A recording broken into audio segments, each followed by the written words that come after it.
Hello students, welcome to SSD educational classes and I am your friend Kashish Mehra. Today we are going to study about the economics of development that is BCom 6 semesters MCQs जो कि संत Gadge Baba university द्वारा दिए गए important questions में से बताए हैं। तो आज हम डिस्कस करेंगे कि इनके MCQ के राइट आंसर क्या है। तो चलिए स्टार्ट करते हैं सबसे पहले क्वेश्चन के साथ।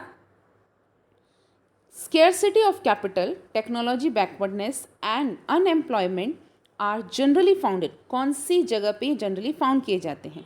It means scarcity of capital जहाँ पे पैसों की तंगी है, टेक्नोलॉजिकल अगर हम बैकवर्ड हैं, और अनएम्प्लॉयमेंट कहाँ पे फाउंड किए जाते हैं, डेवलप्ड कंट्रीज़ में, अंडर डेवलप्ड कंट्रीज़ में, ए एंड बी बोथ में, या नन ऑफ दिस, या नन ऑफ द अबव। तो यहाँ पे राइट आंसर है बी, अंडर डेवलप्ड कंट्रीज़ में स्केर्सिटी ऑफ कैपिटल होता है, टेक्नोलॉजिकल बैकवर्डनेस होता है। Next question, which of the following are the characteristics of under developed countries. यहाँ पे क्वेश्चन में थोड़ा सा चेंज है, which of the followings are not characteristics of under developed countries. यहाँ पे नॉट लगाए नहीं लगाया हुआ है, तो यहाँ पे अगर हम नॉट लगाते हैं तो राइट आंसर रहेगा D1, that is high level of per capita income जो है वो अंडर डेवलप्ड कंट्रीज की कैरेक्टरिस्टिक्स नहीं है। Moving on to next question, underdeveloped economy is that economy in which there are, कौन सी इकोनॉमी ऐसी है जो अंडर डेवलप्ड है, जहाँ पे लो लेवल ऑफ लिविंग है, जहाँ पे एब्सोल्यूट पॉवर्टी है, जहाँ पे कैपिटल डेफिशिएंसी है, या यहाँ पे ऑल ऑफ द अबव है। तो राइट आंसर रहेगा ऑल ऑफ द अबव, जो ये तीनों ऑप्शंस पूरे फुलफिल कर रही है अंडर डेवलप्ड इकोनॉमी के लिए।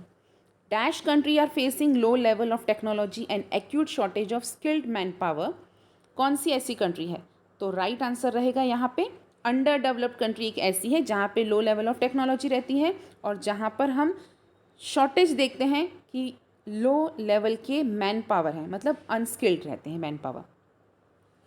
Moving to next question, which of the following is the goal of economic development. Economic development का गोल क्या है। इकोनॉमिक ग्रोथ करना, रिडक्शन पॉवर्टी में करना, इम्प्रूवमेंट करना ह्यूमन डेवलपमेंट का जैसे एजुकेशन हेल्थ वगैरह बढ़ाना, या फिर सभी। तो यहाँ पे राइट आंसर रहेगा D, all of the above, क्योंकि ये सभी ज़रूरी है इकोनॉमिक डेवलपमेंट करने के लिए। Economic development refer to, economic development का मतलब क्या होता है। Economic growth plus change in output distribution, output distribution भी बढ़ना चाहिए प्लस इकोनॉमिक स्ट्रक्चर भी बढ़ना चाहिए। तो यहाँ पे राइट आंसर रहेगा इकोनॉमिक डेवलपमेंट का answer number A. Next question will be, difficulty faced in the measurement of economic development are, कौन सी ऐसी डिफ़िकल्टी है जो हम इकोनॉमिक डेवलपमेंट में मेजर करते हैं। लैक ऑफ स्टैटिस्टिक्स डाटा, हमें डाटा बराबर नहीं मिल पाता। Difficulty of measurement of living of standard, ये भी हमें बराबर नहीं मिल पाता क्योंकि हमें मेजरमेंट करना बहुत डिफ़िकल्ट हो जाता है कि हमारा लिविंग ऑफ स्टैंडर्ड क्या है। या फिर ए एंड बी, या फिर नन ऑफ द अबव। यहाँ पे आंसर रहेगा ए एंड बी, दोनों ही हमारे लिए बहुत ज़्यादा प्रॉब्लम फेस क्रिएट करता है जब हम इकोनॉमिक डेवलपमेंट करते हैं। Economic development is the process whereby economic real income dash over a period of time. Economic development एक ऐसा प्रोसेस है जहाँ पे हमारी रियल इनकम लॉन्ग पीरियड में क्या होती है, इंक्रीज, लॉन्ग पीरियड में डिक्रीज होती है, इंक्रीज होती है, कांस्टेंट या नन ऑफ द अबव। तो लॉन्ग पीरियड में देखा जाए तो हमारी इनकम इंक्रीज ही होती है। Moving to next question, which of the following explain the term economic growth. Economic growth का मतलब क्या होता है। Increase in per capita production, increase in per capita real income, in structural change in economy, या all of the above. यहाँ पे answer आएगा all of the above.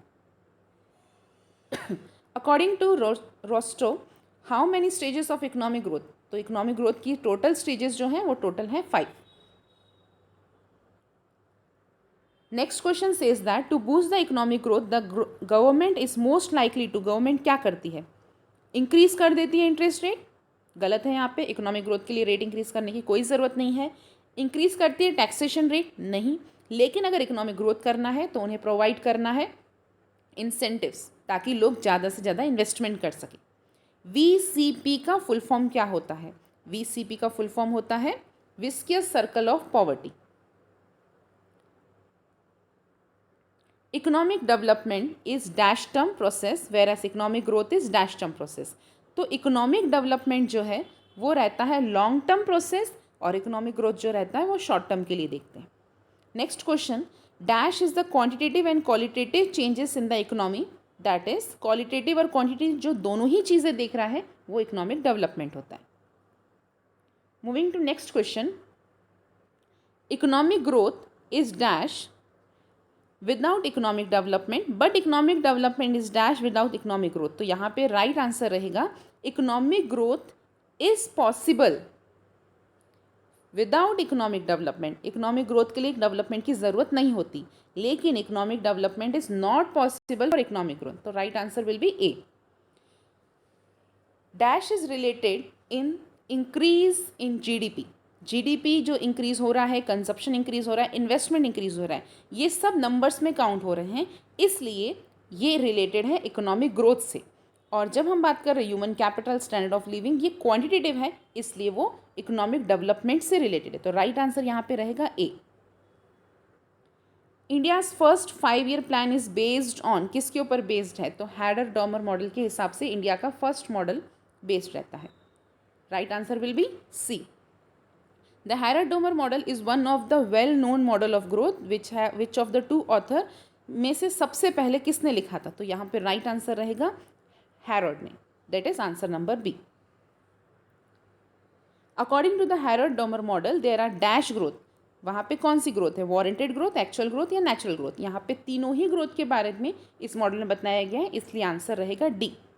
The Harrod Domar model growth suggest that growth is directly related है saving और capital output से, indirectly related है saving और capital output से, डायरेक्टली रिलेटेड है कैपिटल से, रेशियो से, लेकिन इन्वर्सली रिलेटेड है सेविंग से. लेकिन यहाँ पे सही आंसर है डी वाला, that is directly related with saving, लेकिन कैपिटल आउटपुट से इन्वर्स रिलेशन चलता है इसका. तो ये थे फर्स्ट 20 क्वेश्चंस जो हमने डिस्कस किए. आगे और भी वीडियो आपको मिलेंगे जो आगे क्वेश्चंस कैरी करेंगे. तो होप है स्टूडेंट्स आपको ये क्वेश्चंस ईजिली समझ में आए होंगे. अगर कोई भी डाउट है तो आप हमें कमेंट बॉक्स में कमेंट कर सकते हैं. Thank you.